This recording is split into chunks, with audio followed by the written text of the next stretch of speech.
Hi, I'm Delvin Navarro. We are at Cloudrest. This is Navarro Coffee Farm. We've been doing this for over a decade now, and we love processing specialty coffee. So Delvin, you're known for experimenting, always trying new stuff. How do you continue to grow and adapt in the coffee industry today? Well, we continue to grow and adapt by processing new stuff and working and collaborating with, specialty coffee processors, roasters, baristas, and having that market kind of stabilize itself and keep itself going. Yeah, by working with other people, collaboration. Yeah. Here in Hawaii, a lot of people are very, traditional. They like their, washed coffees. Yeah. But what have you seen in terms of people expanding to maybe more modern, whether it's cold ferments or processing methods? Well, what we've seen in the past couple years is the younger generation being willing to get out there and step up and try new things. Yeah, so having that available for them and also having them appreciate wash coffee at the same time. Yeah. So that's why I process, I could process one block 3 different ways and have the baristas, roasters, drinkers, be able to taste the difference in what we can make. And even, besides, you have a very big job of growing the coffee. Yeah. You also see roasters here in Hawaii too, also expanding to trying more of these new types of not only varieties, but processing methods too. Yeah.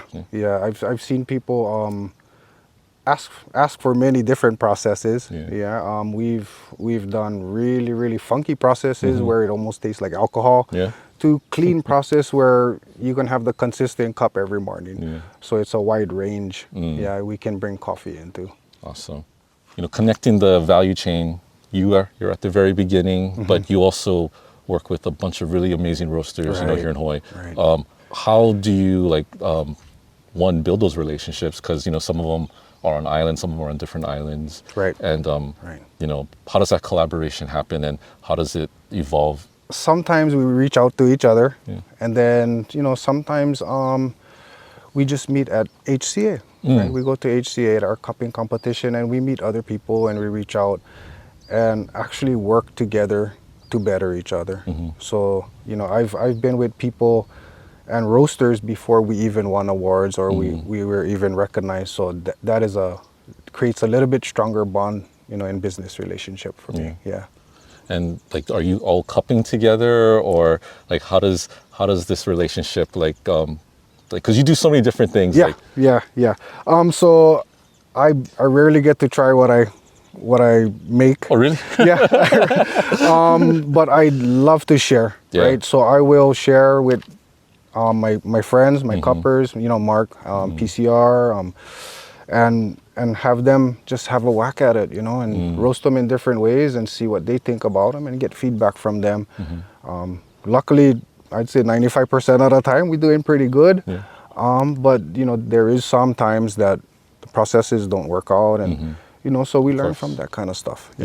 A lot of trial and error. A lot of trial and error. Yeah. But when you start working with good production and good coffee comes from the trees, it makes it much easier.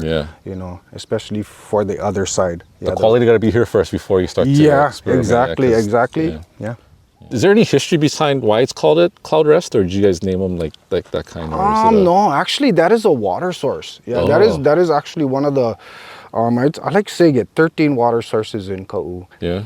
And that is one of the very important water sources that was for the plantation.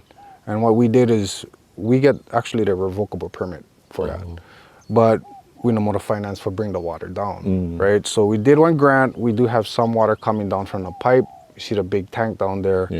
But it's that mountain is one of the main water sources for up here. And hunting. You don't any mo'olelo about this place, or? John Cross would know more. Well, they found the first Hawaiian bird fossil up there. Really? Yeah. Oh. That's what John told me. I was like, oh wow. And it's not the kind of small bird. Yeah. It's like one of those big emu thing birds. Yeah. I guess. Well, and I'm guessing extinct now too. Yeah. Right? Yeah. Wow. Yeah, plenty history up here. Yeah. So like flume system too, flume system. Get this huge pond up there, freshwater pond where the kids go swim and stuff too up there. Huge. It's huge. Oh, no way. Yeah, nice and silver pond, one big one. And it's accessible, or you gotta kind of sneak in? You drive up and it's about a 15-minute walk in. No way. Yeah. Oh. Yeah. Oh, that's awesome. And then you get hunters and sugar cane and everything when kind of happen up here. Yeah. Wow. And then as you go down, actually, that road that goes right, that was on camp before. That was on Japanese camp before. For wartime? No, for plantation. Oh. Plantation time, but it's kind of eerie. We go hunting in there, and you walk and get stoops, like house stoops. Still standing there, wow. cement, yeah. Ah. But yeah, plenty history around here. Yeah. You get plenty neighboring farms too, yeah?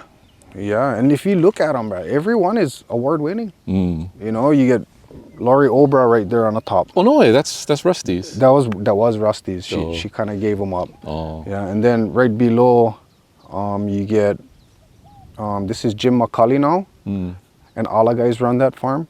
Oh. But A Coffee Farm. That's hers, yeah. Well, no, this is Jim's. I think the A one is up the other side. Oh, I see.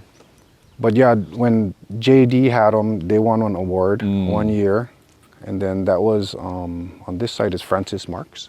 Yeah, Hula Hands Coffee. Oh, okay. Yeah, I know the And then brand. above was Marques, the Branta, who won an award a couple years ago.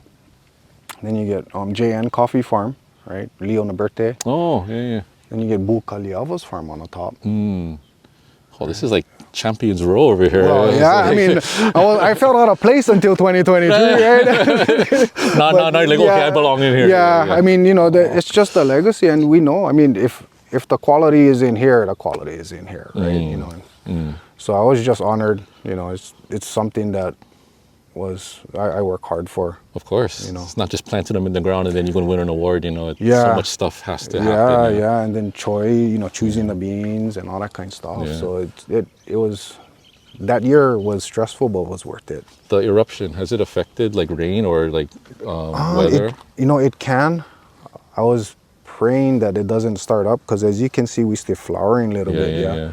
So if we get one good, haze come in, it'll melt all the flowers. Oh. Yeah. So 1 year we did lose one round. Oh. Yeah, one whole round. And we had to start back up again. Yeah.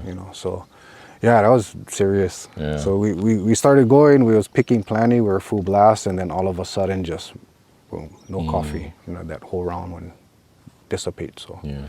Beyond coffee, you grow any other type of fruit or just fruit trees, Yeah. just lemon trees.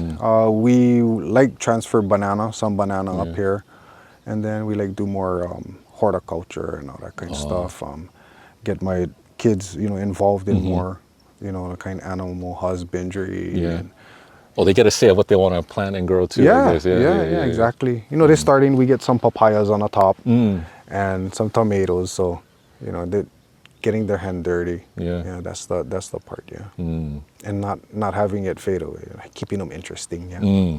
Of course, I cannot keep up with the iPad, but no, they never asked you. You can put Wi-Fi over here. No, lucky the truck get Wi-Fi. No, we're not going farm. Oh wow. Yeah. So I mean, it's so this area do you plan to expand more or? In fact, we planning on building one small little, country home kind of over there, on 2-bedroom or something, and then one emu behind, probably some goat and cows going up, and then finish off the top with one variety that I choose, one nice variety that I keep around kind of thing. Oh man. Or breed my own variety. Yeah. I get a couple guys that are interested in trying to cross some varieties. Oh. But we don't know how it's gonna come out. So Gotta pattern them too after. Maybe. Yeah, just hide them. Hide them in a corner. Be like the Pokemon, just with natural mutation one day. They're hey, what is this? Yeah. Well, they're the kind. They actually mutate even still. I can segregate them. And I can do the seeds, and they still gonna mutate into the mom or the dad. Oh. Yeah, so that is weird, and I still gotta segregate from that. So yeah, it's pretty cool. if you think about it, yeah. Oh man. Genetics no fool around. Right? Exactly. You're always going to pull to one side. Yep. Nature always finds a way. Right, right. Yeah. All right there. That was the interview. Yeah. It's a conversation. Yeah. Yeah? Sweet.